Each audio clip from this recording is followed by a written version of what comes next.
warbixinteennan ayaynu ku eegi doonnaa wararka iyo xogta khilaafka kulmiye halka uu marayo hadalka Cabdicasiis Maxamed Samaale oo warbaahinta la hadlay iyo waxa uu ku sifeeyay Muuse Biixi Cabdi oo uu sheegay in uu dibadyaal yahay sidoo kale waxaynu ku daawan doonnaa warbixinteennan bilowga wada hadalla dhexdhexaadin ah oo ay wadaan xubno xisbiga ku jira iyo kuwo kale oo ka mid ah haldoorka dalka kuwaasi oo isku xilqaamay isu soo dhoweynta saaxiibadii siyaasadda iyo korneelnimada ee muddada dheer soo taxnaa waanwaanta iyo xogaha wargorfaya TV helaya ayaa sidoo kale waxay sheegayaan in xukuumadda Cabdiraxmaan Maxamed Cabdilaahi Ciro laysla soo qaaday waa dhinaca madaxweynaha in lagu odayeeyo arrinta xisbiga maadaama haatan uu khilaaf u dhaxeeyo madaxweynihii hore iyo guddoomiyaha xisbiga islamarkaana saameyn xun ay ku yeelan karto siyaasadda mustaqbalka ee xisbiga islamarkaana loo baahan yahay badbaadinta in khilaaf uu ka dhex qarxo xisbiga ugu da'da weyn Soomaaliland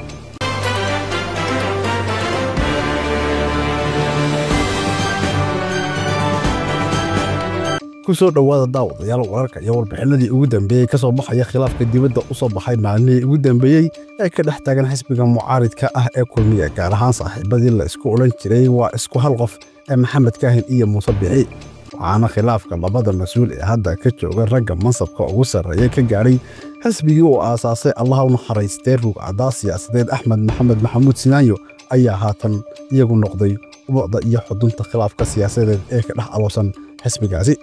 waxaana khilaafkoodu gaaray heerkii ugu sarreeyay ee warbaahinta ay si toos ah isugu soo fadhiistaan islamarkaana ay isdhaafsadaan hadallo midba ka kale ugu sheegayo in uu ku socdo sharci jabin warbixinteennan ayaynu ku eegi doonnaa wararka iyo xogta khilaafka kulmiye halka uu marayo hadalka Cabdicasiis Maxamed Samaale oo warbaahinta la hadlay iyo waxa uu ku sifeeyay Muuse Biixi Cabdi oo uu sheegay in uu dibadyaal yahay sidoo kale waxaynu ku daawan doonnaa warbixinteennan bilowga wada hadalla dhexdhexaadin ah oo ay wadaan xubno xisbiga ku jira iyo kuwo kale oo ka mid ah haldoorka dalka kuwaasi oo isku xilqaamay isu soo dhoweynta saaxiibadii siyaasadda iyo korneelnimada ee muddada dheer soo taxnaa aan ku bilownay khilaafka xisbiga kulmiye ee tan iyo horaantii sanadkan la garan la'aa halka uu ka soo weyse qaato ayaa soo shaacbaxay khamiistii toddobaadkii hore kadib hadalkii soo dhoweynta ahaa ee madaxweyne hore Biixi ku taageeray go'aankii guddiga diiwaangelinta ereediga ku ahaa tuurista guddoomiyaha xilligan ee Maxamed Kaahin Axmed waxaana labada mas'uul dhinaca warbaahinta iska weydaarsadeen hadallo kala duwan inkasta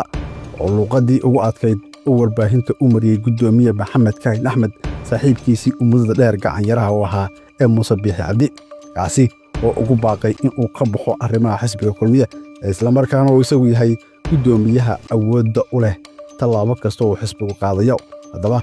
haliyo markii uu khilaafku si rasmi ah soo shaabaxay waxaa jira tallaabooyin kale oo uu qaaday guddoomiye Maxamed Kaahin Axmed tallaabooyinkaasi waa ugu dambeysay xubinka xayuubintii xisbigaasi ee uu sabtidii toddobaadkii ku sameeyay wasiir hore afayeen hore ee xisbigaasi Cabdinaasir Buuni oo saaxiibo dhow oo gaara ay yihiin madaxweyne hore Muuse Biixi Cabdi waxaana tallaabada uu xisbiga kaga saaray Master Kaahin afayeen hore Buuni lagu tilmaamay mid uu Muuse Biixi ku tusayo awoodda uu leeyahay in shakhsi kasta oo kor yimaada arrimaha xisbiga iyo doonista hoggaanka xisbigaasi uu ka qaadi doono tallaabada ku habboon ee ka hoggaan ahaan ay u arkaan in aanu u qalmin inuu la jaanqaado siyaasadda xisbiga xataa haddii uu noqdo saaxiibkiisa siyaasadda madaxweyne hore Muuse Biixi Cabdi oo ka mid ah xubnaha guddiga fulinta ee xisbiga kulmiye dhanka kale xogaha iyo sidoo kale warbixinada oo gorfaya TV ka helayo wararka iyo warbixinada ku saabsan arrimaha xisbiga tan iyo markii uu muranku dibadda u soo baxay waa labada saaxiib ee Maxamed iyo Muuse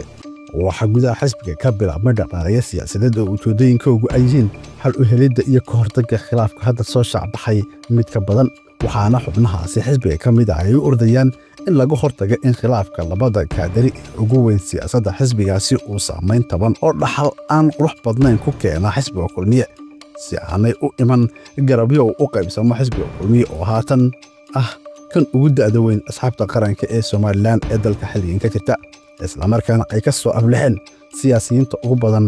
amaba haatan ugu tunka weyn dhammaan saddexda xisbi qaran ee Soomaaliland ka jira waxaana waanwaanta iyo isu soo dhoweynta saaxiibadii siyaasadda ee hadda socoto hormuud u ah ka soo muuqday warbaahinta sabtidii siyaasi Cali Maxamed Warar Cad oo isagu saaxiibo dhow la ah labada mujahid ee haatan fiintu dhex maranayso waxaanu siyaasi Warar Cad sheegay inuu isku xilqaamay xal u helidda khilaafka islamarkaana kulan u la qaatay madaxweyne Biixi ay isla garteen in meesha laga saaro si wadista khilaafka si aanu saameyn ugu yeelan guud ahaan Somaliland iyo siyaasadda asxaabta siyaasadda dalka oo sheegay in ay halis ku sugan yihiin maadaama nidaamka loo doortaa uu waafaqsan yahay arrimaha qabaa'ilka waxaanu siyaasi warcadda sidoo kale sheegay in loo baahan yahay in dadka kale haldoorka ah ee Somaliland ay u kacaan hal u helidda khilaafka dibadda u soo baxay ee haatan ka dhex aloosan xisbiga mucaaridka ee kulmiye geesta kale waxa iyaguna xogaha iyo warbixinada oo gorfaya TV ka helayo dadka ku dhow arrimaha xisbiga ay sheegayaan inay tiraan siyaasiyiin iyo xildhibaano ku abtirsada xisbiga mucaaridka ee kulmiye kuwaasi oo dadaal ku bixinaya sidii waan suurtagal ah oo xal u keenta khilaafka xisbiga kulmiye loo dhexdhigi lahaa saaxiibada siyaasadda iyo askarinimada ku soo wada joogay in ka badan 40 sano ugu dambeeyay maanta iyo xogaha oo gorfaya TV helaya ayaa sidoo kale waxay sheegayaan in xukuumadda Cabdiraxmaan Maxamed Cabdullaahi Ciro la isla soo qaaday waa dhinaca madaxweynaha in lagu odayeeyo arrinta xisbiga maadaama haatan uu khilaaf u dhaxeeyo madaxweynihii hore iyo gudoomiyaha xisbiga isla markaana saameyn xun ay ku yeelan karto siyaasadda mustaqbalka ee xisbiga isla markaana loo baahan yahay badbaadinta in khilaaf uu ka dhex qarxo xisbiga ugu daawadaway Somaliland xogaha madaxtooyada ka imanaya ee gorfaya helaya ayaa sidoo kale sheegaya in madaxweynaha Somaliland uu qorsheynayo in hadiiba mas'uuliyiinta xisbiga kulmiye dhexdeedu ay xalin kari waayaan xaaladda taagan ka xukuumad ahaan dhanka madaxweynaha uu qorsheynayo in uu u jeesto sidii uu waan u dhexdhigi lahaa mas'uuliyiinta ugu sarreeya xisbigaasi waa madaxweynihii hore ee Somaliland iyo sidoo kale gudoomiyaha xisbiga mucaaridka ee kulmiye Maxamed Kaahin Axmed